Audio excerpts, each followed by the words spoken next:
Good morning बच्चों। आज मैं आप लोगों को फिर से पाठ 6 अशोक का शास्त्र त्याग का भाग 2 बताने जा रही हूँ। इससे पहले हम लोग देखे थे कि अशोक जो है वो कह रहे थे कि कलिंग का युद्ध तो हो गया, उसमें हम लोग जीत गए हैं ना, और सेनापति का जो संचालन है वो हम करेंगे। ठीक है, इस तरह से वो सेनापति से जा संवाददाता से कहते हैं कि जाके सेनापति से कहो। फिर वो जाते हैं और जाकर कहते हैं कि आज हम लोग फिर से उस दुर्ग यानी उस फटाके के पास जाएंगे, और अगर वो किला का फटाका नहीं खुला तो या तो हम लोग वहीं अपना प्राण दे देंगे, लेकिन वापस नहीं आएंगे। ठीक है, तो आगे दूसरा दृश्य में क्या होता है कि अशोक जो है वो पूरे सैनिक से कहते हैं कि मेरे वीर सैनिकों, आज हम लोग 4 साल से युद्ध कर रहे हैं, फिर भी कलिंग को जीत नहीं पाए हैं। उसके किसी दुर्ग पर मगध की पताका नहीं फहरा रही है। ठीक है, मतलब किसी भी दुर्ग, किसी भी किले के पास मगध का पताका नहीं फहरा रहा है। तो कलिंग के महाराज मारे गए हैं, फिर भी उसके सेनापति जो हैं अभी तक अपना आत्मसमर्पण नहीं कर रहे हैं। आओ आज हम लोग अपनी मातृभूमि का शपथ लेकर प्रण करें कि या तो हम लोग कलिंग के दुर्ग पर अधिकार कर लेंगे या फिर सदा के लिए मृत्यु की गोद में सो जाएंगे। तो ये अपने सैनिकों से अशोक कहते हैं कि आओ हम लोग आज शपथ लें, प्रण करें। ठीक है, तो इस तरह से वो प्रण लेते हैं। लेकिन सब सैनिक जैसे ही तलवार को खींचता है और तलवार खींचने के साथ ही जैसे ही कहता है मगध की जय हो, अशोक की जय हो, वैसे ही क्या होता है कि सभी लोग आश्चर्यचकित रह जाते हैं। अचानक से दुर्ग यानी किले का फटाका जो है वो खुल जाता है, दरवाज़ा खुल जाता है और उनकी तलवारें खिंची की खिंची रह जाती है। सभी आश्चर्य से देखने लगते हैं कि आखिर ये लोग है कौन। तो क्या देखते हैं कि शस्त्र से सज्जित स्त्रियां जो है वो विशाल सेना लेकर फटाके के बाहर निकलने लगती है। मतलब बहुत सारे स्त्री सेना जो है वो पटाखे के बाहर यानी दरवाजे के बाहर निकलने लगती है। वो लोग पूरे अस्त्र शस्त्र यानी तलवार भाल से सुसज्जित वो लोग उस दरवाजे को खुलते ही उससे बाहर निकलने लगती है। और सेना के आगे पुरुष वेश में एक वीरांगना है जो सैनिक के वेश में साक्षात चंडी सी दिखाई देती है। चंडी है ना, यानी दुर्गा माँ का भयानक रूप जो होता है, उस रूप में वो वीरांगना दिखाई देती है। यह कलिंग की लड़की पद्मा है। स्त्री की सेना अशोक की सेना से कुछ दूर पर रुक जाती है।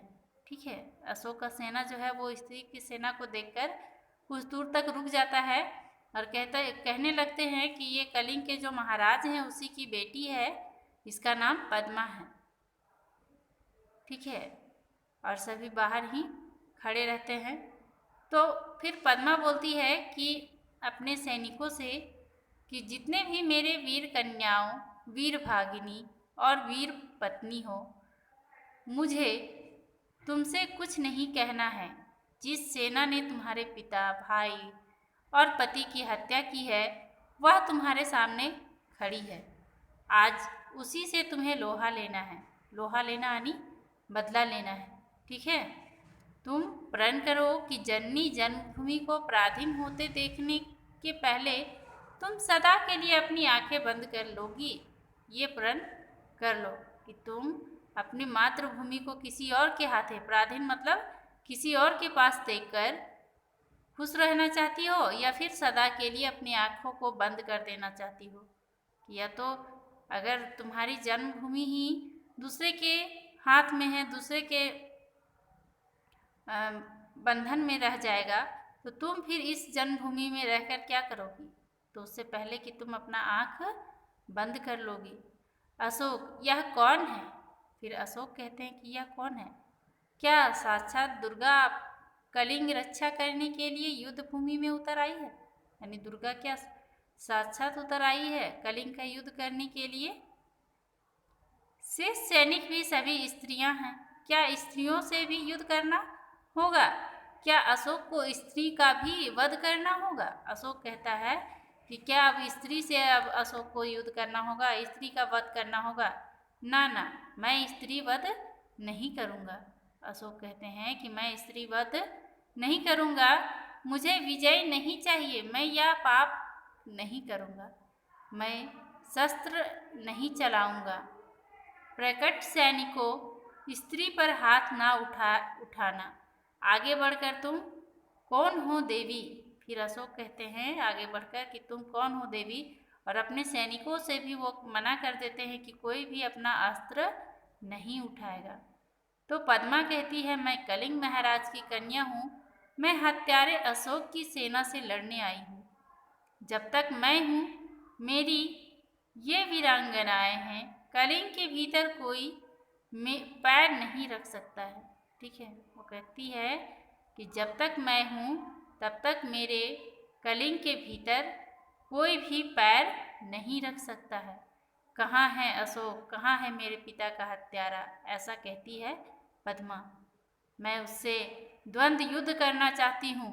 ठीक है, वो कहती है फिर कि मैं उससे द्वंद्व युद्ध करना चाहती हूँ। तो धन्यवाद बच्चों, आज हम लोग इतने ही देखेंगे। इसमें यही हुआ कि जब उस कलिंग के सारे पुरुष सैनिक जो है वो मर जाते हैं, लेकिन वहाँ की स्त्रियाँ अपनी साहस दिखाती है और साहस दिखाकर अशोक के साथ युद्ध करने के लिए तैयार हो जाती है, और वे अशोक के साथ युद्ध करना भी चाहती है। इसीलिए वो किले के दरवाजे खोलकर सैनिक रूप धारण करके उससे युद्ध करने चली आती है। तो ठीक है, आप लोग को करना है कि इससे 2 स्वनिर्मित प्रश्न उत्तर लिखकर भेजें। आप लोग प्रश्न उत्तर नहीं लिखकर भेजते हैं।